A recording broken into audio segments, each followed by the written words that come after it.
कोई कोई साहित्य की, विचार विमर्श की बात है। कमजोरियों से जूझने का मतलब होता है कि चोट लगती है, दर्द होता है, बुरा लगता है। बैठे थे उम्मीद में कुछ पाने की, दिख गया कि जो पाना चाहते हो ठीक नहीं है। दिखने के बाद भी भीतर कोई होता है, पर पा लेते तो बड़ा सुख होता ना, चलो पा लेते हैं। वो जो बोल रहा होता है चलो पा लेते हैं, उसका मुंह बंद करना पड़ता है, उसे निराश करना पड़ता है, बुरा लगता है। ये होता है कमजोरियों से जूझना, और क्या। सही काम करने निकले हो, भीतर से कोई बोलता है नहीं काम तो सही है लेकिन तकलीफ बहुत होगी। कहना पड़ता है होगी तकलीफ तो होगी, काम अगर सही है तो करूंगा। ये होता है कमजोरियों से जूझना। हम्म? अगर सही है तो होगा, नो क्वेश्चन आस्क्ड, पूर्ण विराम, फुल स्टॉप। इसके आगे हम बहस नहीं करते, सच के आगे हम सर नहीं उठाते। सारा वाद प्रतिवाद, बहस की सारी प्रक्रिया सिर्फ तब तक है जब तक सच्चाई तक पहुंच ना जाओ। यहां सच्चाई से मेरा आशय है किसी मुद्दे की सच्चाई। और एक बार वहां पहुंच गए उसके बाद वाद प्रतिवाद बहस ये सब हम नहीं करते।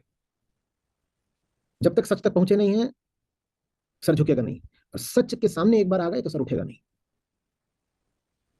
अब झुक गया तो झुक गया, भले कितना बुरा लगे।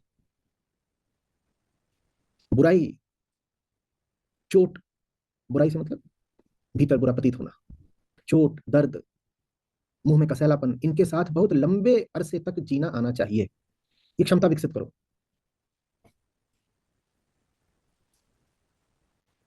बुरा लग रहा है, सोने जाओगे बुरा लग रहा होगा, ठीक से नींद नहीं आएगी, सपनों में भी कुछ ऐसा आ सकता है जो बिल्कुल मन खट्टा कर जाए।